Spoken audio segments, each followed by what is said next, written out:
देखो यहाँ पे नंबर ऑफ गैमेट्स का फॉर्मूला 2 का पावर n होता है, where n is equal to number of heterozygous. हमें बस ये माइंड में रखना है, और हमें पहले से पता है कि हेट्रोजाइगस, होमोजाइगस ये हो गया, हेट्रोजाइगस ये हो गया, ये भी हेट्रोजाइगस हो गया, तो ये दोनों होमोजाइगस या हेट्रोजाइगस, तो ये हो गया, एक तो हो गया homozygous dominant, homozygous dominant. Dominant क्यों बोल रहे हैं? क्योंकि ऐसा जीन जो अपना एक्सप्रेशन दे सकता है वो डोमिनेंट जीन होता है, ठीक है, और डोमिनेंट को हम कैपिटल से लिखते हैं। और यहाँ पे कैपिटल टी स्मॉल टी भी डोमिनेंट है, लेकिन ये होमोजाइगस नहीं है, हेटेरोजाइगस डोमिनेंट होता है। ये है तो डोमिनेंट लेकिन हेटेरोजाइगस कंडीशन में है, and this is homozygous recessive. Recessive क्यों बोल रहे हैं? क्योंकि ये वो होते हैं जिनमें जो अपने जीन का एक्सप्रेशन नहीं दे पाते हैं। तो अगर जो एक्सप्रेशन नहीं देगा वो होगा मतलब रेसेसिव, और रेसेसिव जो होगा वो ऑलवेज होमोजाइगस कंडीशन में होगा। डोमिनेंट होमोजाइगस भी हो सकता है, हेटेरोजाइगस भी हो सकता है, दोनों में से कुछ भी हो सकता है, ठीक है। अब देखो यहाँ पे जो कि फॉर्मूला में बोल रहा है कि हेटेरोजाइगस कंडीशन, तो अब आप समझ सकते होगे कि हेटेरोजाइगस आप किसको बोलोगे? कैपिटल आर स्मॉल आर एक heterozygous, capital Y small Y दूसरा हेटेरोजाइगस। तो यहाँ पे दो हेटेरोजाइगस है, तो नंबर ऑफ गैमेट्स यहाँ पे क्या बनेंगे? नंबर ऑफ गैमेट्स बन जाएंगे 2 का पावर n, यानी कि दो हेटेरोजाइगस 2 का पावर 2, दैट इज 4। अब वो 4 कौन कौन से होंगे? तो एक ये r और एक ये y, पहला। दूसरा एक ये r, ये स्मॉल y, ये small r capital y, small r small y, ये 4 गैमेट्स इसमें बन गए, ठीक है। इससे एक क्वेश्चन एवरी ईयर नीट में आता है, शायद ही कोई ईयर है ना छूट गया हो, लेकिन आता है। दूसरा बी में देखो, यहाँ पे कितने हेटेरोजाइगस है? आप बोलोगे सिर्फ एक हेटेरोजाइगस है। अगर एक सिंगल हेटेरोजाइगस है, 2 का पावर n, 2 का पावर 1, यानी ओनली 2 इसमें गैमेट्स बनेंगे। और वो दो गैमेट्स कौन कौन सा बनेगा जो तुम नहीं समझ पा रहे थे निखिल? वो है कैपिटल A, इसका लो कैपिटल B, कैपिटल C, एक ये बन गया, और एक बनेगा small a capital B capital C, दो गैमेट बन गए। ये देख के कभी घबराना नहीं, चाहे इसमें एक dd भी ऐड कर दे, आपको बस ध्यान क्या रखना है कि वो dd होमोजाइगस है या हेटेरोजाइगस है। तो कितने हेटेरोजाइगस हैं उसको माइंड में रख के फॉर्मूला लगाओ। नंबर ऑफ गैमेट्स पूछ रहा था तो बहुत आसान है, लेकिन अगर पूछा जाएगा कि इनमें से कौन कौन से गैमेट बनेंगे तो उसको बहुत ध्यान से केयरफुली बनाना होता है। तो ये तो आपके बोर्ड वाले एग्जाम में अक्सर पूछा जाता है, 1 और 2 मार्क्स में रहता है, इसलिए मैं इस पर थोड़ा फोकस कर दी कि हाँ अच्छे से समझ लो। और बाकी नीट के एग्जाम के लिए देखो तो इसमें तो डायरेक्ट क्वेश्चन रहेगा कि भाई इनमें से कौन से, मतलब चॉइस दिया रहेगा कि जैसे ये वाला है तो इसके इनमें से कौन कौन से गैमेट इससे फॉर्म हो सकता है। तो आपको ये पता होना चाहिए कि कितना इससे बनेगा, 2 का पावर 2 होगा, दो ही हेटेरोजाइगस है, 4 बनेंगे। और वो 4 कौन कौन से होंगे? एक capital A, capital B, capital C, capital D, capital A, small b, capital C, capital D, एक होगा small a, capital B, capital C, capital D, small a, small b, capital C, capital D, यही 4 बनेंगे। बन गया? एकदम पक्का हो गया ये। तो चलो ये एक कॉन्सेप्ट क्लियर हो गया, होमोजाइगस, हेटेरोजाइगस, है ना। और कई बार एक क्वेश्चन आया था, हेमीजाइगस इनमें से कौन सा होगा? होमो हेटेरो तो समझ में आ गया, हेमी क्या होता है? हेमी जस्ट हाफ, यानी सिंगल टी को आप हेमीजाइगस बोल दोगे। Capital T is the homozygous, capital T small T heterozygous, है ना। लेकिन अगर हेमीजाइगस पूछा जा रहा है तो हेमीजाइगस जस्ट गैमेट को बोला जाता है, मतलब या तो कैपिटल टी या स्मॉल टी, सिंगल सिंगल, तो वो हेमीजाइगस होगा। चलो नेक्स्ट, मेंडेल के लॉ के को समझने के लिए रीजन मैंने बता दिया था कि क्यों उन्होंने इसको मतलब चूज किया था। और जीन टर्म उस समय वो नहीं जानते थे, उन्होंने फैक्टर या एलिमेंट टर्म दिया था, क्योंकि ये जेनेटिक्स हम लोग कौन सा पढ़ रहे हैं? मेंडेलियन जेनेटिक्स पढ़ रहे हैं। फादर ऑफ जेनेटिक्स मेंडेल को कहा जाता है, बट वहीं पे फादर ऑफ एक्सपेरिमेंटल जेनेटिक्स अगर क्वेश्चन पूछ दे तो आप आंसर मतलब जीजे मेंडेल को नहीं दोगे, आप बोलोगे TH Morgan. Father of experimental genetics, दो चीज हो गया, father of genetics, father of genetics and father of experimental genetics, ये दो चीज है। तो father of genetics G.J. Mendel and father of experimental genetics T.H. Morgan को बोला जाता है, T.H. Thomas Hunt Morgan, short में T.H. मॉर्गन। ठीक है, अलील और अलीलोमॉर्फ ये टर्म किसने दिया था, या who coined the term genetics, किसने जेनेटिक्स टर्म को दिया, who coined the term genetics. Genetics term को देने वाले बेटसन थे, Bateson, B-A-T-E, Bateson. Bateson coined the term genetics. इसके साथ साथ उन्होंने एलीलोमॉर्फ और अलील्स के बारे में भी बताया था।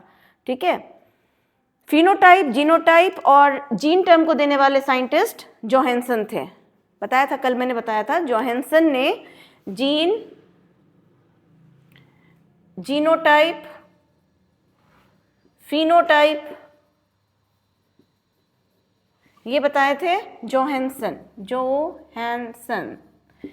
And who coined the term genetics के साथ साथ क्या बोला मैंने, अलील और अलीलोमॉर्फ, अलील्स एंड अलीलोमॉर्फ। अलील एंड अलीलोमॉर्फ जो है वो किसने दिया, बेटसन का दिया हुआ है, बेटसन ने दिया था वो। ठीक है, अब नेक्स्ट में चलो अब हम बात करेंगे, डोमिनेंट रिसेसिव समझ में आ ही गया है कि मतलब किसे बोलेंगे। तो मेंडल के लॉ पे सीधे आते हैं, और मेंडल का लॉ ये बताता है, मेंडल ने 3 लॉ दिए थे, एक था लॉ ऑफ डोमिनेंस, दूसरा था लॉ ऑफ सेग्रीगेशन जिसे हम law of purity of gamete बोलते हैं, और थर्ड लॉ क्या था, independent assortment, law of independent assortment. Laws of Mendel, Mendel के लॉ में सबसे पहला लॉ आता है law of dominance, law of dominance. Second law आता है लॉ ऑफ सेग्रीगेशन, सेग्रीगेशन। इसका एक दूसरा भी नाम है law of purity of gamete, law of purity of gamete. ठीक है, एंड थर्ड लॉ क्या बताता है, थर्ड लॉ है इसका law of independent assortment, law of independent assortment. ठीक है, ये 3 लॉ है। अब 1 बाय 1 करके हम इसके लॉ को अंडरस्टैंड करते हैं। लॉ ऑफ डोमिनेंस, नाम से क्या लग रहा है, मतलब जिसमें कुछ डोमिनेंट कैरेक्टर ही सीन हो रहा है। तो जब इन्होंने क्या किया कि 7 डिफरेंट कैरेक्टर्स को लिया, किस प्लांट का, पाइसम सटाइवम, जिसका नंबर ऑफ क्रोमोसोम जिसमें 14 होता है। पाइसम सटाइवम के 7 डिफरेंट कैरेक्टर्स, कॉन्ट्रास्टिंग कैरेक्टर्स, मतलब अगर एक टॉल तो एक ड्वार्फ, इस तरह का कैरेक्टर उन्होंने लिया। 7 कैरेक्टर्स लिए, जैसे हाइट हुआ, फ्लावर का पोजीशन हुआ, पॉट का कलर हुआ, पॉट का शेप हुआ, फ्लावर पोजीशन के अलावा सीड का शेप, सीड का कलर, मतलब ओवरऑल पूरा लेकर के वो 7 कैरेक्टर्स आ गए। आपको you have to learn which one is dominant character, which one is recessive character, ये आपको समझना होगा कि डोमिनेंट क्या है, रेसेसिव क्या है। तो एनसीईआरटी में जिस तरीके से एनसीईआरटी में दिया है, आप बिल्कुल उसी तरीके से उसको याद कर लोगे कि हाइट है तो टॉल एंड ड्वार्फ, फ्लावर का पोजीशन एक्सियल होगा या टर्मिनल होगा, है ना। सीड का कलर ग्रीन है डोमिनेंट में, या फिर जनरली सीड के और पॉड के कलर पे क्वेश्चन आता है, कंफ्यूजन होता है ना उसमें। तो पॉट का कलर ग्रीन डोमिनेंट होगा या येलो, है ना, और वहीं पे सीड का कलर ग्रीन डोमिनेंट होगा या येलो, तो वो डिपेंड करेगा, जो भी कैरेक्टर है उसको आप अच्छे से लर्न कर लेना। अब बात करते हैं लॉ ऑफ डोमिनेंस को, थोड़ा समझाने की कोशिश करती हूँ। सबसे पहले हम मोनोहाइब्रिड क्रॉस को देखेंगे। मोनोहाइब्रिड क्रॉस ऐसा क्रॉस जिसमें हम क्या, मेंडल ने single pair of contrasting character को देखा। तो single pair of contrasting character को लिया, और सबसे पहले हम बात कर रहे हैं मोनोहाइब्रिड क्रॉस। मोनोहाइब्रिड क्रॉस में लॉ ऑफ डोमिनेंस को अगर हमें बताना है तो इन्होंने पहले लिया क्या, एक टॉल प्लांट लिया और एक लिया ड्वार्फ प्लांट। यहाँ पे एक्चुअली ये क्या बता रहा है, ये जीन पेयर के फॉर्म में होते हैं, डोमिनेंट जीन है या रेसेसिव जीन है, और चूंकि ये कैपिटल T से इंडिकेट हो रहा है तो डोमिनेंट जीन होगा। ये पेरेंटल 1 है, मतलब ये पेरेंटल जनरेशन की बात है, ये P1 parent and this one is the P2 parent. 2 parent तो लेंगे ना क्रॉस कराने के लिए। तो ये टॉल, ये ड्वार्फ, ये कैसा डोमिनेंट है? ये होमोजाइगस डोमिनेंट है। और इसके बारे में तो कुछ सोचना ही नहीं है, क्योंकि ड्वार्फ यानी कि रेसेसिव कैरेक्टर है, वो ऑलवेज डोमिनेंट में ही आएगा। तो यहाँ पे ये हो गया डोमिनेंट, मतलब ये डोमिनेंट नहीं, मतलब होमोजाइगस कहना था, होमोजाइगस रेसेसिव, होमोजाइगस रेसेसिव। अब देखो ये एकदम बेसिक है, इसको ध्यान से समझना। अगर इसे आप समझ लिए तो इसका मतलब आप कोई भी क्रॉस आराम से बना लोगे। जो बेसिक इसका कॉन्सेप्ट है, सभी को मैंने पहले भी बताया है कि ये जो जीन है, जीन ऑलवेज पेयर्ड में होता है। सबसे पहले हम इसका गैमेट बनाते हैं, गैमेट निकालते हैं। तो इसमें कितने गैमेट होंगे? अभी फॉर्मूला बताया था, एक भी इसमें हेट्रोजाइगस कंडीशन नहीं है, 2 का पावर 0 मतलब 1, एक ही गैमेट बनेगा, ये वाला एक ही टाइप का बनेगा T, और यहाँ पे भी एक ही टाइप के गैमेट बनेंगे, ये T। तो पहले हम फर्स्ट ऑफ ऑल गैमेट निकालते हैं। अब इस गैमेट का फ्यूजन होगा। फ्यूजन, जब ये फ्यूज्ड होता है तो फ्यूजन कंडीशन में ये capital T small t, capital T small t हो गया, है ना। लिसन, ये जो है ये भी डोमिनेंट कैरेक्टर को ही रिप्रेजेंट कर रहा है, लेकिन ये कैसा है? हेटेरोजाइगस डोमिनेंट, और इसे हम बोलेंगे F1 generation, first filial generation. Character कैसा होगा? All to all tall, all tall, यानी F1 जनरेशन में सारे के सारे टॉल प्लांट आए। अब F2 जनरेशन निकालने के लिए हमें क्या करना होगा? F2 जनरेशन के लिए हमें इसका सेल्फिंग कराना होगा। तो सेल्फिंग कराएंगे तो नेक्स्ट स्टेप यहाँ पे सेल्फिंग। सेल्फिंग का मतलब होता है ये कैपिटल T और इसका cross capital T small t के साथ। बिल्कुल उसी स्टेप को फॉलो करना है हमें। इसमें 2 तरह के गैमेट बनेंगे, कैपिटल T स्मॉल t, यहाँ पे बनेगा कैपिटल T स्मॉल t। अब इसके क्रॉसेस बनाओ, तो एक क्रॉस तो ये बन गया कैपिटल T, एक क्रॉस ये बन गया capital T small t, this one is capital T small t and this is small t। ठीक है। अब इसमें हमने क्या देखा? इसमें हम देख रहे हैं कि जो चॉइस बना कैपिटल T स्मॉल t, ये एक, ये 2, ये एक। ओवरऑल कैरेक्टर अगर देखें तो ये जो 2 हैं और ये एक वाला जो है ये टॉल हो गया, तो टोटल टॉल कितने हो गए? 3, और ड्वार्फ कितने हो गए? 1। तो यानी यहाँ पे रेशियो हो गया, ये जो आप टॉल एंड ड्वार्फ की बात कर रहे हो, this is the phenotypic ratio. इसे हम बोलेंगे फिनोटिपिक रेशियो, चलो फिनोटिपिक रेशियो हो गया 3:1 which is equal to 3:1, and this is called genotypic ratio,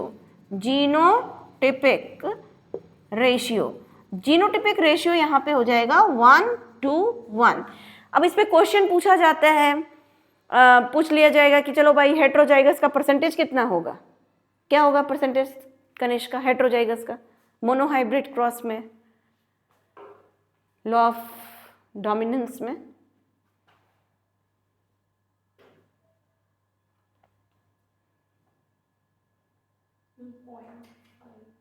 point, yes, एकदम एब्सोल्युटली राइट, 50% ही होगा, क्योंकि यहाँ पे हमने बोला हेट्रोजाइगस का परसेंटेज।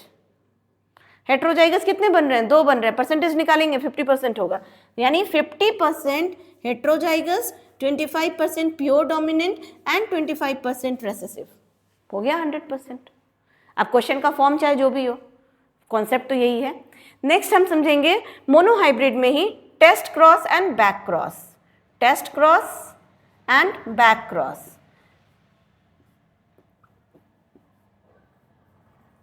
देखो बहुत सिंपल सा फंडा है।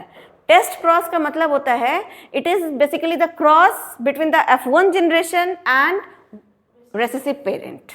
यस, यहाँ पे हम क्या लिखेंगे? देखो ब्लैक से लिख दे रही हूँ, F1 जनरेशन का क्रॉस रेसेसिव पेरेंट्स के साथ अगर होता है, रेसेसिव पेरेंट के साथ होगा तो वो क्रॉस टेस्ट क्रॉस होगा। ठीक है, अभी हम मोनोहाइब्रिड की ही बात कर रहे हैं। बैक क्रॉस में क्या होगा, F1 का क्रॉस किसके साथ होगा, एनी ऑफ द पेरेंट, या तो डोमिनेंट या तो रेसेसिव, किसी के भी साथ हो जाएगा, यानी एनी ऑफ द पेरेंट। अब देखो ये एग्जाम के पॉइंट ऑफ व्यू से क्या इसमें इंपॉर्टेंट है, इंपॉर्टेंट ये है, असर्शन रीजन में क्वेश्चन आता है, क्वेश्चन क्या आएगा, all test cross are back cross, और दूसरा रीजन में आ जाएगा all back cross are test cross. कौन सा स्टेटमेंट, कैसा तुमको क्या लग रहा है, कौन सही है कौन गलत है? All test cross are back cross, yes yes, all test cross, क्योंकि एनी ऑफ द पेरेंट में तो एक रेसेसिव और एक डोमिनेंट पेरेंट आएगा, ये हो गया एक डोमिनेंट पेरेंट एक रेसेसिव पेरेंट। तो यहां पे बोल रहे हैं कि F1 का क्रॉस रेसेसिव पेरेंट के साथ होगा, तो definitely F1 is crossed with the small t। ये किसके साथ क्रॉस होगा, F1 में क्या था, F1 में हमें क्या मिला था, F1 कहाँ गया, ये रहा, F1 में ये था, तो इसका cross capital T small t का क्रॉस रेसेसिव पेरेंट बोले तो स्मॉल t। यहाँ पे कंडीशन क्या होगा, यहाँ पे F1 जनरेशन वही हो जाएगा capital T small t, but any of the parent, किसी के साथ, जैसे अगर हम डोमिनेंट के साथ कराएंगे तो कैपिटल T होगा, अगर हम रेसेसिव के साथ कराएंगे तो स्मॉल t होगा। अब you have to find out the ratio, क्या रेशियो निकलेगा, करके देख लो, बिल्कुल वही क्रिस क्रॉस लिंकेज करो, या एक चेकर बोर्ड वाला भी स्टेप बता देते हैं, बहुत सिंपल रहेगा। इसमें आपको करना क्या है, जैसे ये है तो गैमेट इसका ऑलरेडी यहाँ पे कैपिटल T स्मॉल t हो गया है ना, और इसमें तो एक ही टाइप का गैमेट होगा तो T बना दिया। अब इसका क्रॉस करोगे तो इसमें क्या आएगा, कैपिटल T स्मॉल t, मतलब ये और ये, यानी 50% टॉल, कैसा tall, heterozygous tall, and 50% dwarf. तो रेशियो क्या हुआ, 1:1। यहाँ पे रेशियो क्या बना, 1:1। तो टेस्ट क्रॉस में, मोनोहाइब्रिड क्रॉस के कंडीशन में टेस्ट क्रॉस का रेशियो 1:1 आता है, ठीक है। अब उसमें है ना थोड़ा सा डीपली क्वेश्चन पूछ लेगा कि भाई बताओ जो इसका डोमिनेंट है, प्योर डोमिनेंट का परसेंटेज क्या है इसमें, कितना, प्योर डोमिनेंट बोल रहे हैं, प्योर डोमिनेंट तो बनेगा ही नहीं, 0%। प्योर डोमिनेंट का मतलब हो गया ये बन रहा है, नहीं बन रहा है, तो 0% होगा ना, प्योर डोमिनेंट तो बनेगा ही नहीं। हाँ आप ये बोल सकते हो, हाँ प्योर रेसेसिव बन सकता है, प्योर रेसेसिव 50% हो गया, हेट्रोजाइगस डोमिनेंट जो है वो 50% बनेगा, ठीक है। अब आप फिर ना जैसे बैक क्रॉस की कंडीशन में देखो, तो इस कंडीशन में रिजल्ट हमारा क्या आएगा, लेकिन किस तरह का आएगा वो बताओ। इसमें कुछ इस तरह का आएगा, एक ये बन सकता है, एक ये बन सकता है, एक ये बन सकता है, एक ये बन सकता है। ओवरऑल अगर आपसे पूछा जाएगा तो 100% टॉल है, लेकिन उसमें भी वेरिएशन क्या है, homozygous dominant 50% and heterozygous dominant 50%। Question ऐसे ही पूछता है, इसीलिए इतना डीपली अगर समझोगे तो आंसर कर पाओगे, नहीं तो ऊपर ऊपर के पढ़ने से आंसर नहीं हो पाएगा, ठीक है। तो ये हो गया, यानी कि इसमें ऑल टॉल, एक क्वेश्चन पूछा था इस पे कि मतलब F1 जनरेशन का क्रॉस किसी प्लांट से कराया, किसी पेरेंट से कराया, और उसमें सारे के सारे टॉल मिले, तो आप बताओ कि वो क्रॉस कौन सा था, मतलब किस टाइप का था। डिस्टिंग्विश नहीं हो पाया कि वो जो प्लांट है वो उसमें होमोजाइगस या हेट्रोजाइगस का कंडीशन नहीं है, या रेसेसिव कुछ भी नहीं मिला, सब टॉल मिला। और ये तो सोचो कि F2 जनरेशन में टॉल मिला, बहुत बड़ी बात है। अब यहाँ पे एक चीज़ और माइंड में रख लो, ये जो आप निकाल रहे हो ये F2 जनरेशन निकाल रहे हो ना, क्योंकि F1 का क्रॉस करवा रहे हैं, तो निकाल क्या रहे हैं, F2 जनरेशन। तो ये F2 जनरेशन में अगर ऑल टॉल आता है तो कौन सा क्रॉस होगा, ऑल टॉल, यानी बैक क्रॉस हो सकता है। बैक क्रॉस में भी कौन सा कंडीशन, F1 का क्रॉस प्योर डोमिनेंट के साथ होगा, ठीक है। और यहाँ पे तो ये तो एज सिमिलर एज हो जाएगा, ये वाला कंडीशन। इसमें capital T small t, capital T small t, small t small t, small t small t, यानी ये दो 2:2 यानी कि 1:1, ठीक है, तो बैक क्रॉस, टेस्ट क्रॉस, ये भी क्लियर हो गया। नेक्स्ट डाई हाइब्रिड क्रॉस की बात करते हैं। डाई हाइब्रिड क्रॉस जो होता है, एक होता है रेसिप्रोकल क्रॉस। रेसिप्रोकल क्रॉस का मतलब हुआ कि अभी जैसे मान लो कि इसको हमने ना इस प्लांट का मेल पार्ट लिया और इस प्लांट का फीमेल पार्ट लिया और क्रॉस करा दिया, ठीक है, मेल एंड फीमेल गैमेट बना के। अब क्या करेंगे, इसको हम चेंज कर देंगे, इस प्लांट का मेल ले लिया, इस प्लांट का फीमेल ले लिया, मतलब उल्टा अगर कर दिए तो रेशियो बिल्कुल सेम आएगा। तो याद रखना रेसिप्रोकल, इस तरह का जो क्रॉस होता है ना, उसे रेसिप्रोकल क्रॉस कहा जाता है। एंड जो भी उसमें रिजल्ट आएगा, all to all results are similar, as similar as the previous one, ठीक है, ये याद रखना। नेक्स्ट डाई हाइब्रिड, ये तो हो गया लॉ ऑफ डोमिनेंस। और सबसे ज्यादा एक्सेप्शन कौन से लॉ का है? लॉ ऑफ डोमिनेंस का है। लॉ ऑफ डोमिनेंस का पहला एक्सेप्शन तो हम इनकम्प्लीट डोमिनेंस को जानते हैं, ठीक है। अभी हमने क्या बोला कि यहाँ पे टॉल, यहाँ पे ड्वार्फ, तो आया ऑल टॉल। अब अगर मैं थोड़ा सा इसको अगर चेंज कर दूं, डस्टर,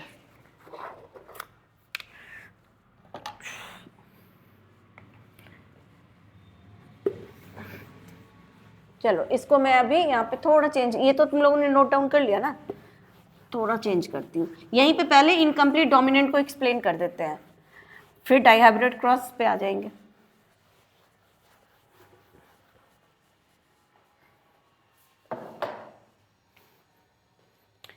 देखो, जो इनकम्प्लीट डोमिनेंस, ये बेसिकली मेंडेल के लॉ का डेविएशन है।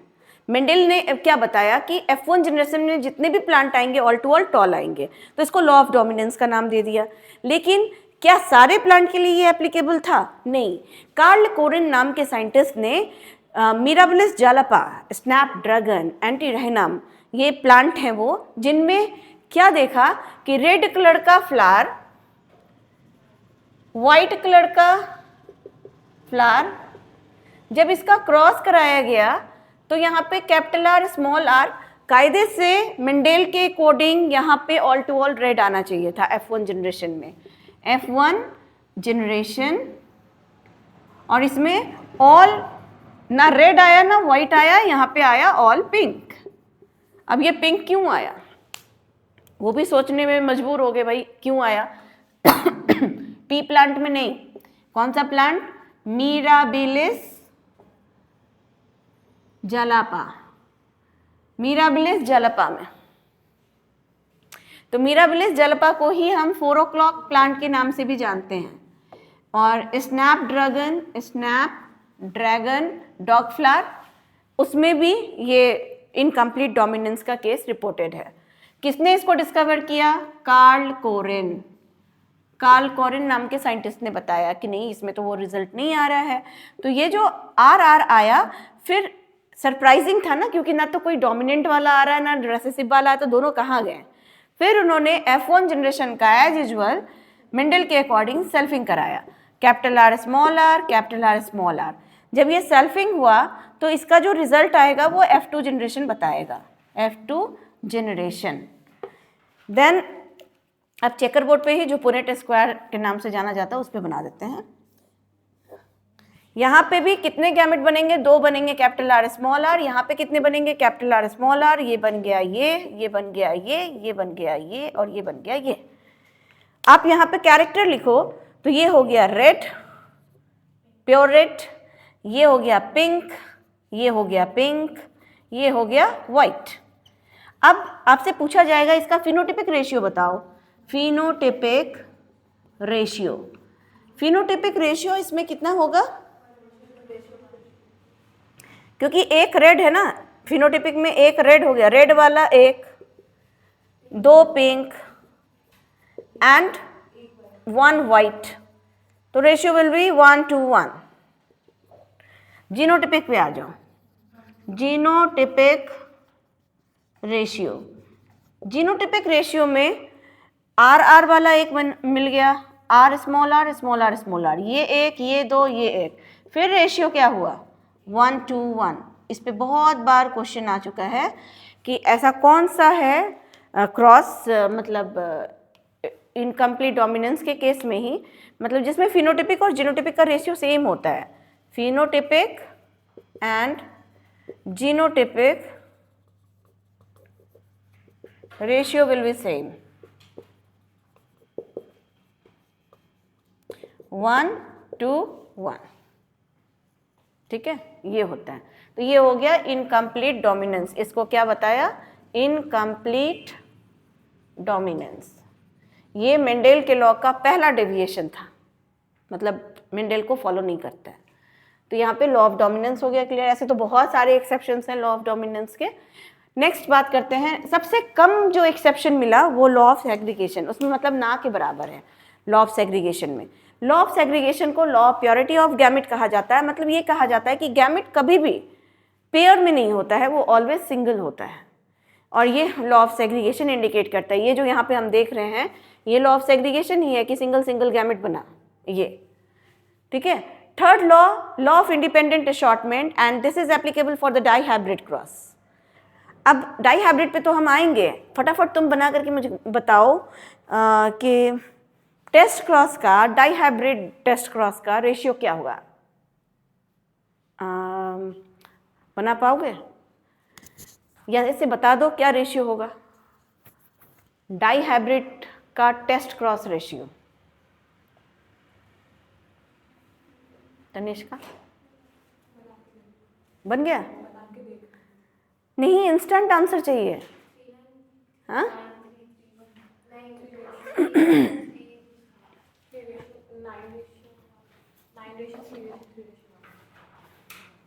मैंने क्या पूछा, क्वेश्चन समझा दो।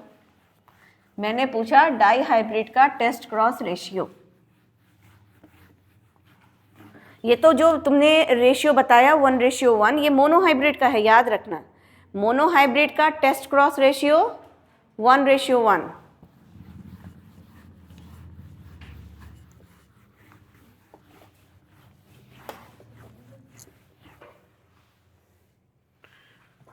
चलो देखो इसमें क्या है कि capital R small r capital Y small y, चलो इसको ऐसे नहीं बनाते, पूरा स्टार्टिंग से ही बताते हैं। Capital R capital Y, round and yellow, round and yellow, ये डोमिनेंट में है। ठीक है। इसका cross small r small y, इसको बोलेंगे रिंकल्ड एंड ग्रीन। ठीक है, ये रेसेसिव कैरेक्टर है। जब इसका क्रॉस कराया जाएगा तो क्रॉस के बाद जो F1 जनरेशन हमें मिलेगा, F1 जनरेशन, क्योंकि हमें टेस्ट क्रॉस निकालने के लिए F1 का क्रॉस कराते हैं ना, तो चाहे मोनो हाइब्रिड हो या डाई हाइब्रिड हो, पहले तो F1 निकालना ही होगा ना। तो डाई हाइब्रिड का F1 क्या होगा, तो आप ऐसे निकाल लोगे, ये आएगा। और इसमें क्या होगा, all to all, all round and yellow, all round and yellow, ये मिलेगा। इसकी जब हम सेल्फिंग कराएंगे, सेल्फिंग, जब हम इसकी सेल्फिंग कराएंगे उसके बाद जो रिजल्ट हमें आएगा वो तो हुआ मेंडेल का डाई हाइब्रिड रेशियो। जब हम इसकी सिर्फ सेल्फिंग कराएं तो वो रेशियो होता है 9331। अभी बना के दिखा भी दूंगी कि हाँ इसका जो रेशियो होगा जब हम सेल्फिंग कराएंगे तो F2 जनरेशन में रेशियो हमें क्या मिलेगा, 9331। ये तो इसका फिनोटिपिक रेशियो मिलेगा, phenotypic ratio. And genotypic ratio क्या होगा, एनीवन?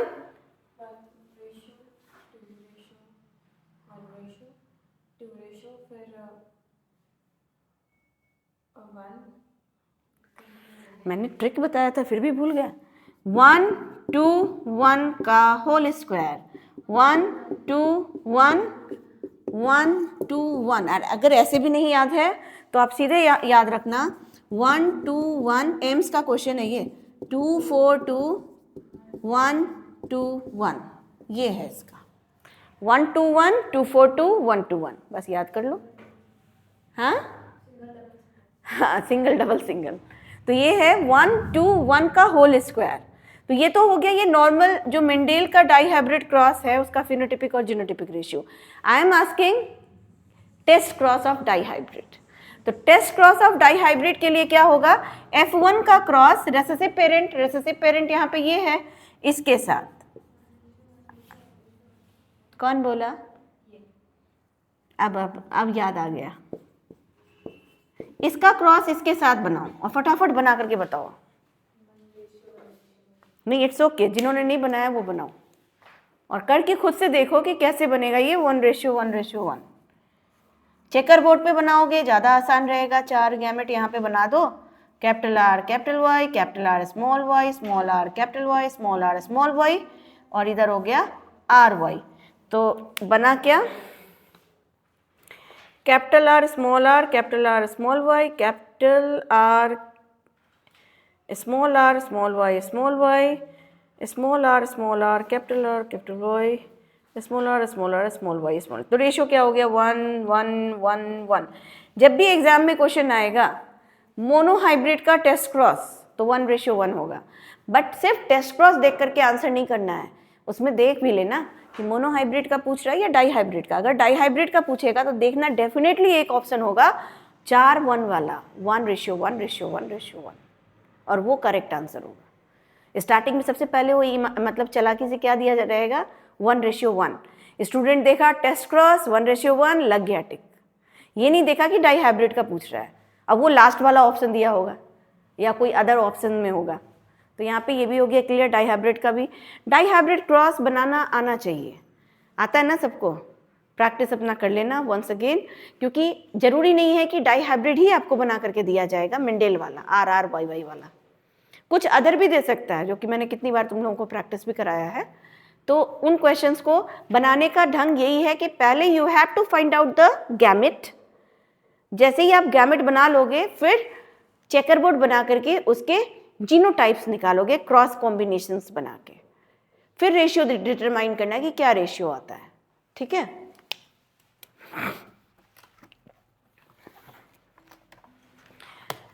चलो अब मेंडेल के डेविएशन की बात करते हैं। तो एक डेविएशन तो अभी मैंने बता दिया, इनकम्प्लीट डोमिनेंस। दूसरा deviation, deviation of Mendel, deviation of Mendel.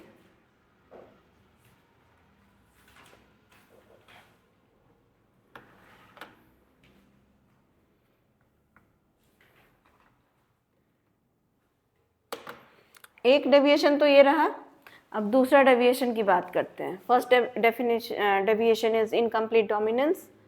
Next ये हो गया, ओके।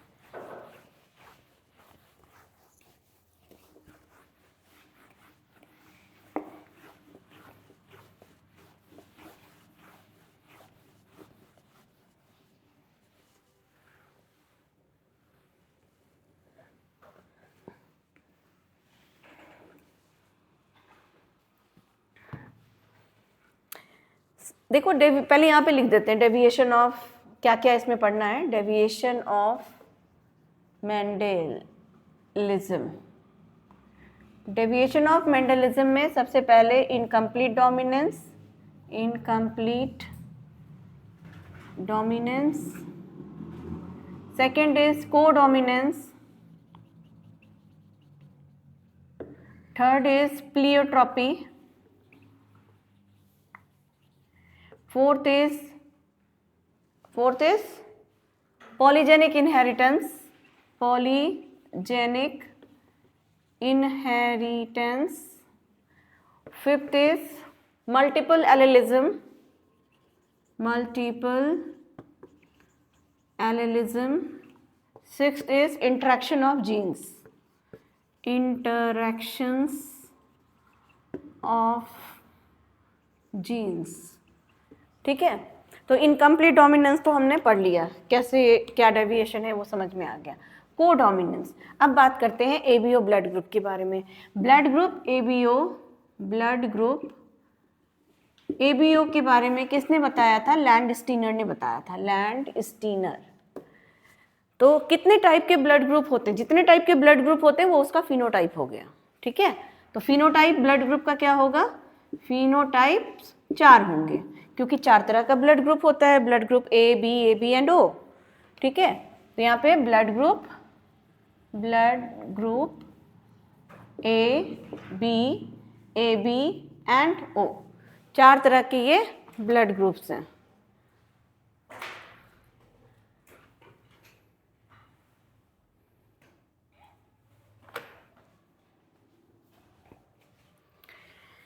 फिनोटाइप हो गया 4। अब जीनोटाइप की बात करते हैं। जीनोटाइप कितना होगा? 6 होगा, ठीक है। अब वो 6 कैसे होगा? तो देखो ब्लड ग्रुप ए के लिए, ब्लड ग्रुप ए के लिए हम इस वे में लिख सकते हैं IA एंड IAIO, ये 2 फॉर्म में लिखाएगा, ठीक है। बी ब्लड ग्रुप के लिए IBIO,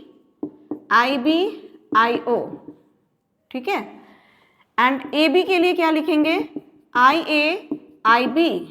O के लिए होगा IOIO। बहुत सारे बुक्स में I ही लिखा जाता है, स्मॉल I, वो भी हो सकता है और ये भी हो सकता है, दोनों ही करेक्ट है।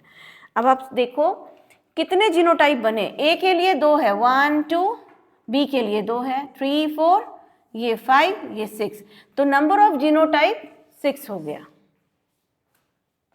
ठीक है। अब चूंकि ब्लड ग्रुप का जो जीन है, जीन तो एक है, अगर एक ही जीन के बहुत सारे अलील्स हैं तो उसको मल्टीपल एलिलिज्म कहा जाता है। तो मल्टीपल एलिलिज्म का बेस्ट एग्जांपल क्या होगा? ABO blood group. एक जीन के लिए एक अलील होता है, लेकिन यहाँ पे एक जीन के लिए बहुत सारे अलील हैं, इसलिए इसे मल्टीपल एलिलिज्म कहा गया है, ठीक है। तो ये हो गया मल्टीपल एलिलिज्म। कोडोमिनेंस, हमें ये पता है ना कि ए ब्लड ग्रुप जो है उसके पास एंटीजन स्मॉल a होता है, एंटीबॉडी B होता है, अपोजिट होगा। बी ब्लड ग्रुप के लिए एंटीजन B और antibody A। What's about blood group AB and O? AB में both the antigens are present. On the other, RBC का जो सेल मेम्ब्रेन होता है उसके सरफेस पे ग्लाइकोप्रोटीन की कोटिंग होती है, वहाँ पे एंटीजन प्रेजेंट होता है, और वो एंटीजन जो क्या बता रहे थे कि यहाँ पे AB ब्लड ग्रुप को रख लो, यहाँ पे O रख लो, और एंटीजन इधर रख दो, एंटीजन एंड एंटीबॉडी। तो यहाँ AB ब्लड ग्रुप के पास दोनों ही, यानी A का भी उसके पास टैग होता है, B का भी होता है उसके सरफेस पे। तो अगर A और B दोनों का टैग है, यानी कि दोनों डोमिनेंट है, दोनों अपना जीन को एक्सप्रेस कर रहा है, इसीलिए AB को कहा जाता है both the antigen A and B are present. तो ये कोडोमिनेंस को इंडिकेट कर रहा है, जबकि ऐसा होता नहीं है। मेंडल ने तो बताया था कि एक डोमिनेंट होगा, एक रिसेसिव होगा। यहाँ तो दोनों ही जीन डोमिनेंट है, दोनों एक्सप्रेशन दे रहा है, तो ये कोडोमिनेंस कहलाया, which is the exception of Mendelism, ठीक है। तो यानी कोडोमिनेंस में ब्लड ग्रुप AB आता है, क्लियर। अब O ब्लड ग्रुप के लिए एंटीजन, एक भी एंटीजन नहीं होता, इस पे भी क्वेश्चन है। एंटीबॉडी इसमें क्या होता है? तो AB ब्लड ग्रुप में एंटीबॉडी एक भी नहीं होता है, बट O ब्लड ग्रुप में both A and B antibody present होता है, एंटीबॉडीज दोनों में प्रेजेंट होता है, मतलब दोनों ही एंटीबॉडीज O में प्रेजेंट है। AB वाले में एंटीबॉडी नहीं होगा, एंटीजन होगा, ठीक है। और एंटीजन क्या होता है? बस ऐसे ही याद रखना, एंटीजन उसका अपना सेल्फ टैग होता है। अगर मैं शिल्पी हूँ तो मेरा नाम मतलब डॉक्टर शिल्पी का टैग है, तो ये मुझे रिप्रेजेंट कर रहा है। वहीं पे आरबीसी की सरफेस पे ए भी अपने आप को रिप्रेजेंट कर रहा है, बी भी कर रहा है, साइमल्टेनियसली दोनों है, कोई हाइड नहीं है, कोई ऐसा नहीं है कि वो अपना एक्सप्रेशन नहीं दे रहा है, दोनों का दोनों दे रहा है, तो दोनों डोमिनेंट हो गया, and this phenomena is called the codominance. तो कोडोमिनेंस में ब्लड ग्रुप ए बी आता है, ये भी क्लियर हो गया। नेक्स्ट बात करते हैं प्लियोट्रॉपी एंड पॉलीजेनिक इनहेरिटेंस। इस दोनों को हम एक साथ एक्सप्लेन कर सकते हैं और बहुत इजीली समझ सकते हो आप। प्लियोट्रॉपी का मतलब होता है कि एक जीन, ये मान लो जीन ए है, ठीक है, ये एक जीन अगर बहुत सारे ट्रेट, यानी trait that is the character, तो बहुत सारे ट्रेट को अगर कंट्रोल एक जीन कर रहा है, यानी so many traits are controlled by a single gene, तो this is called pleiotropy. This phenomena is called pleiotropism. तो यहाँ पे मान लो ये ट्रेट 1, ट्रेट 2, ट्रेट 3, 3 ट्रेट हैं, ट्रेट 1, ट्रेट 2, ट्रेट 3, 3 ट्रेट, और इस 3 ट्रेट में सबका एक कॉमन मतलब एक ही जीन है जो तीनों को कंट्रोल कर रहा है। एंड द एग्जाम्पल मतलब बेस्ट फेनोमेना इसका जो नाम है वो है प्लियोट्रॉपी, इसको प्लियोट्रॉपिज्म कहते हैं। एग्जाम्पल के तौर पे best example of pleiotropy is phenylketonuria. Phenylketonuria. Phenylketonuria pleiotropism का बेस्ट एग्जाम्पल है। क्या होता है उसमें, उसके जो सिम्टम्स आते हैं, loss of hair, skin pigmentation, mental retardation, और ये सारी चीज़ को कंट्रोल कौन कर रहा है, एक जीन कर रहा है। प्लियोट्रोपी क्यों होता है, what is the reason behind it, क्यों होता है प्लियोट्रोपी? प्लियोट्रोपी एक जेनेटिक डिसऑर्डर होता है, ऑटोसोमल रेसेसिव कैटेगरी में आता है। Actually due to the accumulation of the phenylalanine, phenylalanine का एक्यूमुलेशन हो जाता है due to the lacking of one enzyme, and the name of that enzyme is, बताओ कौन बताएगा? नहीं,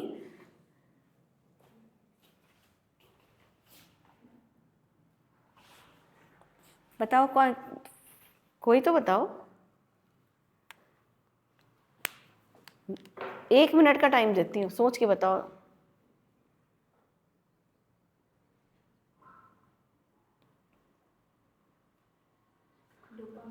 डोपामिन तो सबसे लास्ट में, वो पाथवे याद कर रही हो, डोपामिन सबसे लास्ट में था। टाइरोसिन भी नहीं हो सकता।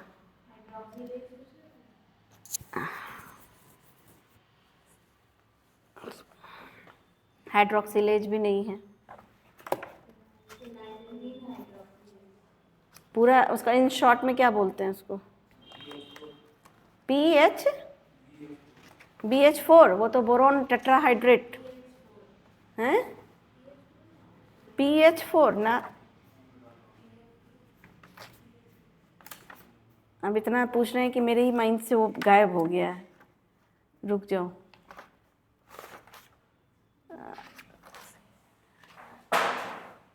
ये एक लड़की को बहुत याद था, वो लड़की थी वही जो फर्स्ट बैच वाली, जो कनिष्का थी ना, पूरा क्लास HPA करके पूरा है, पूरा नाम मुझे भी याद नहीं है उसका।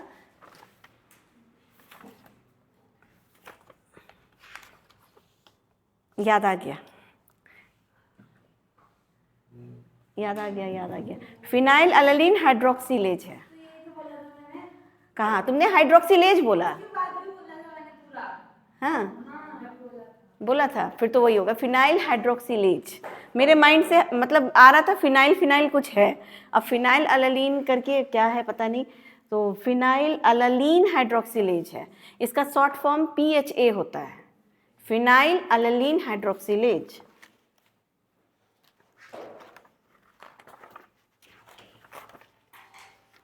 PHA एक पूरा पाथवे बताया था, उसमें था।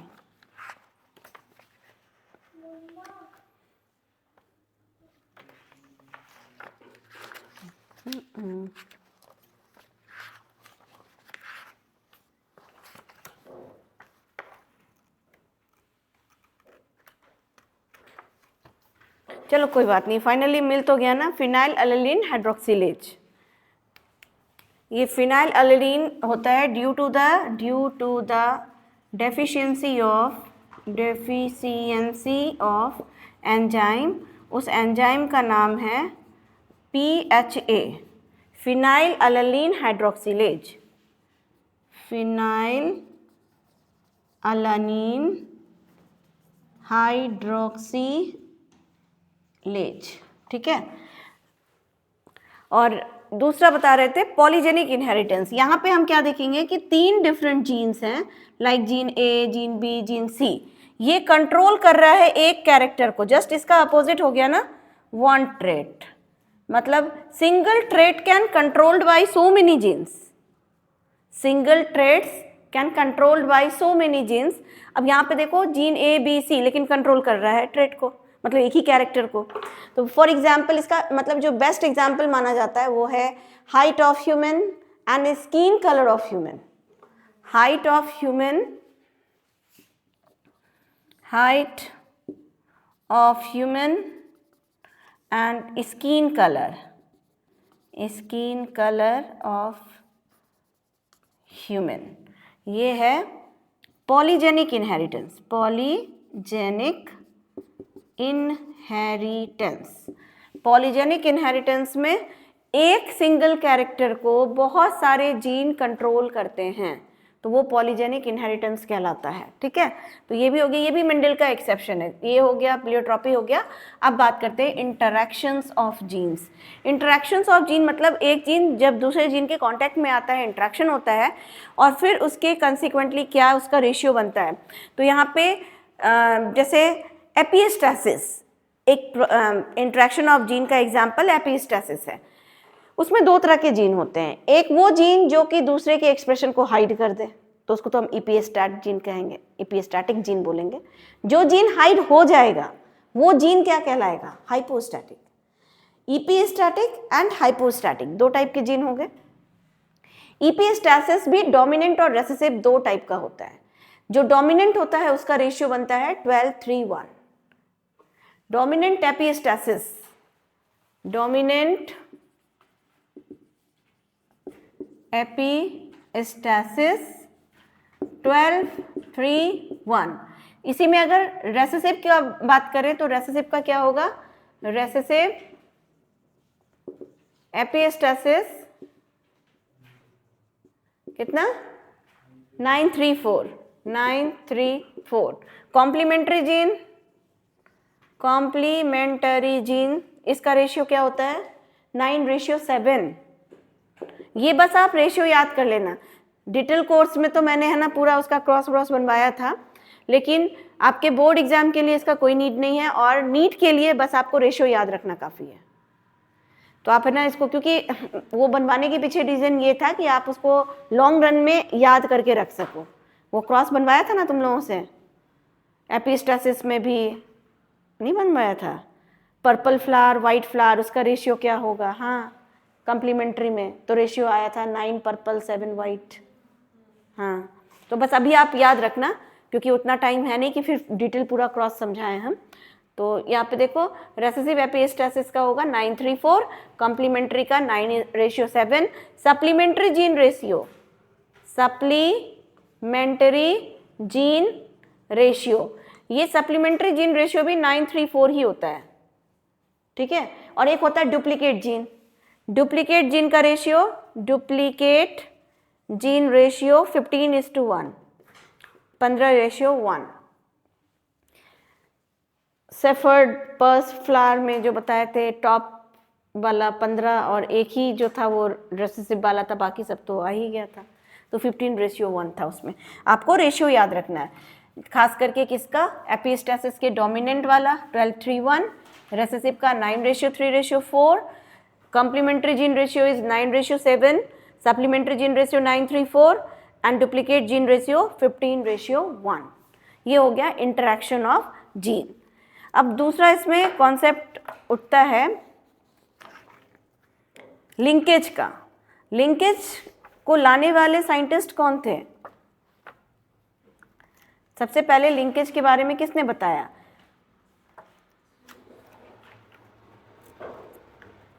लेकिन लिंकेज से भी पहले आप क्रोमोसोमल थ्योरी ऑफ इनहेरिटेंस समझ लो।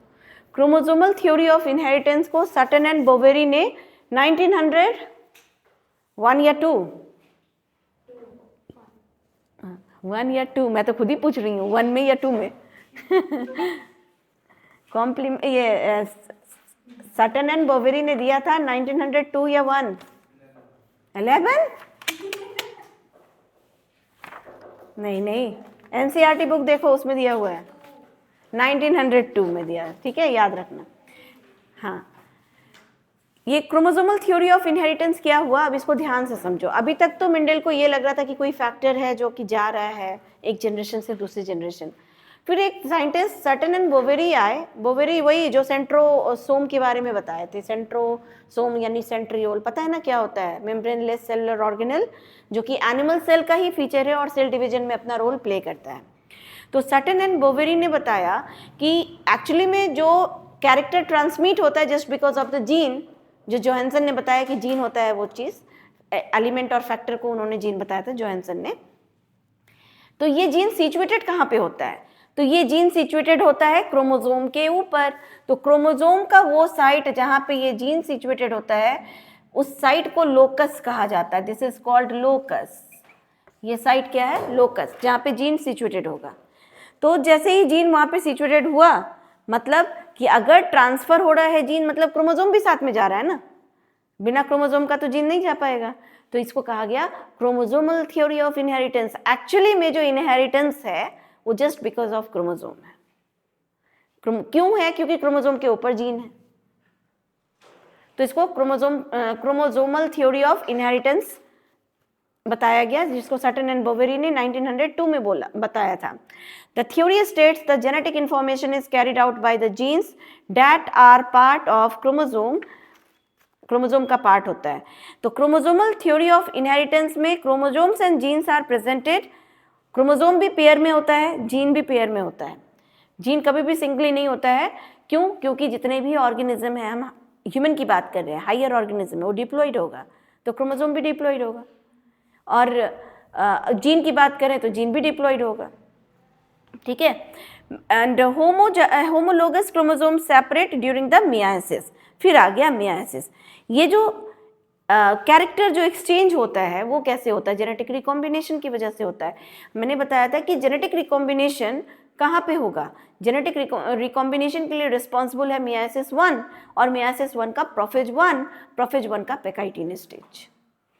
क्योंकि जाइगोटिन में तो होमोलोगस क्रोमोसोम की पेयरिंग हो जाती है, पेकाइटिन में जेनेटिक रिकॉम्बिनेशन होता है, मतलब वहाँ पे एंडोन्यूक्लियस एंजाइम कुछ वहाँ सिक्रीट होता है जो कि मेल या फीमेल के जीन को कट करके उसका जीन इधर, इसका जीन इधर, जेनेटिक एक्सचेंज हो जाता है। फिर वहाँ पे एक काइज्मा क्रॉस लाइक स्ट्रक्चर बनता है जिसको हम जिसकी वजह से क्रॉसिंग ओवर होता है, जो कि फुल्ली सीन डिप्लोटिन स्टेज में होता है। पेकाइटिन में तो जेनेटिक रिकॉम्बिनेशन हो जाता है। तो ये जेनेटिक रिकॉम्बिनेशन की वजह से ये वेरिएशन आता है। तो ये फाइनल किए सटन एंड बोवेरी ने, इसके बारे में पूरी बातें बताई। फिर नेक्स्ट लिंकेज का कॉन्सेप्ट आता है कि क्या सारे के सारे जीन जो हैं वो पास पास होते हैं या दूर दूर होते हैं। तो लिंकेज लिंक्ड जीन से रिलेटेड है, और लिंकेज का कॉन्सेप्ट वैसे तो पुनेट ही लेकर के, पुनेट और वेटसन, लेकिन उन्होंने उसका नाम दिया था कपलिंग एंड रिपल्सन। बताया था ना, जिसमें रेशियो आया था 1:7:7:1 या 7:1:1:7। तो फिर उन्होंने जज किया कि ऐसा क्यों आया। आना तो चाहिए था या तो 1:1:1 वाला आना चाहिए, या फिर जो मेंडल का रेशियो है वो आना चाहिए। ये तो कुछ अलग आ रहा है। फिर उन्होंने देखा कि जो कुछ में रिकॉम्बिनेंट परसेंटेज ज़्यादा थे तो कुछ में पेरेंटल परसेंटेज ज़्यादा थे। तो जिसमें पेरेंटल परसेंटेज ज़्यादा था तो वो हो गया मतलब कपलिंग, एंड मतलब इसमें से कोई एक कपलिंग हो गया, और कुछ जो हो गया जो कि जिसमें रिकॉम्बिनेंट का परसेंटेज ज़्यादा था वो रिपल्सन। तो एक क्रोमोसोम में बहुत सारे जीन हो सकते हैं सिचुएटेड। जैसे मान लो ये एक क्रोमोसोम है, उस क्रोमोसोम में यहाँ पे A, B, C, D, E, F इतने सारे जीन्स प्रेजेंट हैं। अगर if so many genes are present on a single chromosome, तो ऐसे जीन को कहा जाता है सिंटैनिक जीन। क्या बोलते हैं इसको? सिंटैनिक जीन। ठीक है, सिंटैनिक जीन। अब देखो यहाँ पे आप खुद में सोचो कि A और F के बीच डिस्टेंस कितना ज़्यादा है? ज़्यादा है या कम है? A और F कम है? तो फिर हाँ ज़्यादा है। कौन, किसने बोला कम? पता नहीं, मेरे कानों में गलत ही क्यों सुनाई देता है? ये A और ये B, अगर हम इसकी बात करें तो ये जीन पास पास है, ये जीन पास पास है, ये जीन पास पास है, ये जीन पास पास, ये पास पास है। बट अगर हम इसकी और इसकी बात कर लें, इसकी और इसकी बात कर लें, तो ये दूर दूर है। तो देखो, मेंडल के लॉ का इंडिपेंडेंट शॉर्टमेंट, जिसमें इंडिपेंडेंटली बहुत सारे जीन शॉर्ट करके जीनोटाइप बना लेते हैं, जो कि टोटल 9:3:3:1 का जो रेशियो मिलता है, या 1:1 जीनोटिपिक रेशियो, 2:4:2 एंड 1:2:1 आता है। तो ये क्यों होता है? वो इनकम्प्लीट डोमिनेंस की वजह से होता है, just because of due to the crossing over. Crossing over की वजह से वो जो डिफरेंट चॉइसेस बने ना, वो क्रॉसिंग ओवर की वजह से बना। और क्रॉसिंग ओवर क्यों हो रहा है? क्योंकि यहाँ पे जीन अपार्ट है, दूर दूर है। अगर जीन दूर दूर है तो वहाँ क्रॉसिंग ओवर होगा। इसका मतलब crossing over is directly proportional और inversely proportional to the distance. अगर डिस्टेंस बहुत ज़्यादा है तो हिमांशु, हेलो हेलो, हाँ जी सर बताइए। Yes sir. मैं हिमांशु बात कर रहा हूँ हैदराबाद से। हाँ बताइए। हमारी मतलब कंपनी है जो वेबसाइट बनाती है और मार्केटिंग करती है, तो आपको रिक्वायरमेंट है? नहीं नहीं नहीं अभी नहीं, नहीं नो सर।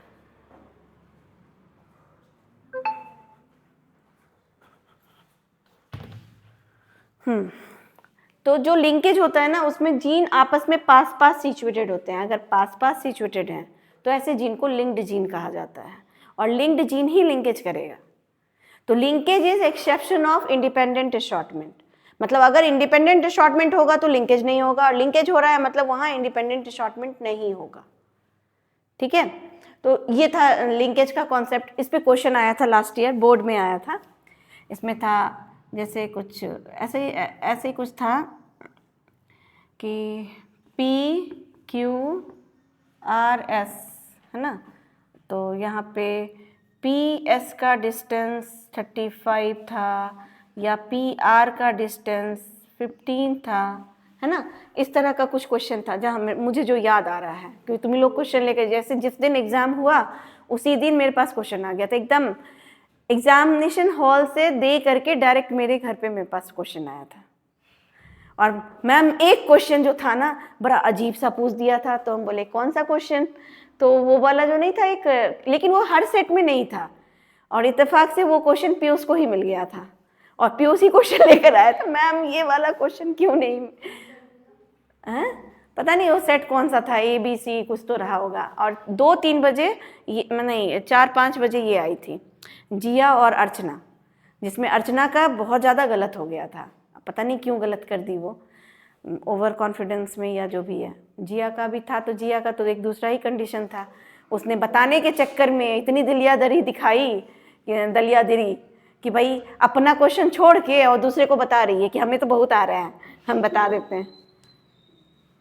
नहीं सही बात है, उसका मार्क्स डाउन होने के पीछे रीज़न ऐसा ही था। वो ऐसी स्टूडेंट तो है नहीं, मेरे यहाँ तो उसका अच्छा ही परफॉर्मेंस रहा हमेशा। तो देखो एग्जामिनेशन हॉल में ना थोड़े से स्वार्थी बन जाना चाहिए, ना किसी से पूछो ना किसी को बताओ, गलत भी मत बताओ किसी को, क्योंकि किसी का मार्क्स कट जाएगा, फिर वो पाप लग जाएगा यार, मतलब ये काम ना करो, है ना। लेकिन किसी को ना पूछो ना बताओ, ये वाला कॉन्सेप्ट रखो। मैं तो बहुत इस बात को मानती हूँ। अब आप ये सोचो कि एग्जामिनेशन में तो टाइम लिमिटेड है ना, वो टाइम आपके लिए नहीं बैठा हुआ है कि नहीं अच्छा जिया बना रही है, अच्छा तुम 2-4 को बता दो, उसके बाद हम तुमको भी टाइम दे देंगे। धराधर दूसरे को बता दी, सबका ऑब्जेक्टिव सही हो गया, और ये महारानी जी बोली मैम आता हुआ क्वेश्चन 3 नंबर का छोड़ दिया, 3 या 5 नंबर का, टाइम ही नहीं था। क्योंकि सबकी तैयारी ऑलमोस्ट सेम थी, धान्या की, जिया की, अर्चना की, मतलब सब अच्छा परफॉर्मेंस दे रहे थे। 4-5 तो थे ऐसे जो बहुत अच्छा नंबर ला सकते थे। एक को आया अच्छा मार्क्स, वो धान्या का 95 आया था, उसका पूरा 16 का 16 ऑब्जेक्टिव सही था। और ये जो 16 ऑब्जेक्टिव तुम लोगों को आएगा ना बायोलॉजी में, धांसू धांसू आता है, मतलब पूरा जो नीट लेवल का तुम पढ़े होगे ना वो घुमा घुमा के क्वेश्चन, उतना ईजी क्वेश्चन आता नहीं है। तो 16 अगर सही कर लिए तो समझो कि मतलब मार्क्स अच्छा चला जाए, क्योंकि रिटन में तो तुम कुछ भी थोड़ा बहुत लिखोगे तो मार्क्स तो मिलना ही मिलना है। ऑब्जेक्टिव का ऐसा है कि अगर तुमने सही किया तो सही, गलत किया तो गलत, एक भी नंबर 0.5 भी नहीं मिलेगा आपको, सीधे 0 या तो 1, है ना। तो इसीलिए ऑब्जेक्टिव सही करने की कोशिश करना, और 16 मार्क्स का ऑब्जेक्टिव रहेगा। चलो हाँ, तो ये हो गया लिंकेज। लिंकेज एक ही यहाँ पे छूट गया, 7th नंबर पे लिंकेज डाल दो, लिंकेज। तो लिंकेज पे जब इस तरह का अगर आएगा ना कि मतलब इतना, मेरे पास अभी क्वेश्चन एग्जैक्ट है नहीं मेरे पास, मतलब ये था कि PQ का डिस्टेंस 5 है, PR का डिस्टेंस 10 है, और आप PS का डिस्टेंस इसको S कर दो और इसको Q कर दो, ठीक है। तो यहाँ पे PS is equal to, let's suppose कि ये 30 है, PS नहीं, PQ 30 है। समझने की कोशिश करना, एग्जैक्ट क्वेश्चन तो नहीं बता पाऊंगी मैं, लेकिन हाँ मुझे जो मेरे मेमोरी में आ रहा है वो मैं बता रही हूँ। इसमें PQ जीन का डिस्टेंस दिया हुआ है 30, ठीक है, और PS जो है वो मान लो 5 दिया है, ठीक है, और PR इज 30 - 5 कितना होगा, 25 है।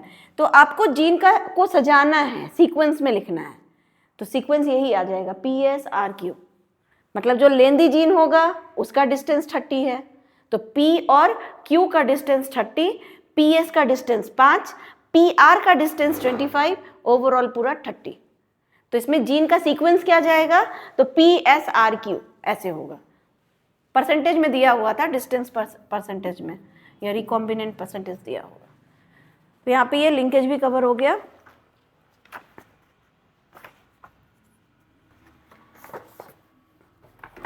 चलो नेक्स्ट,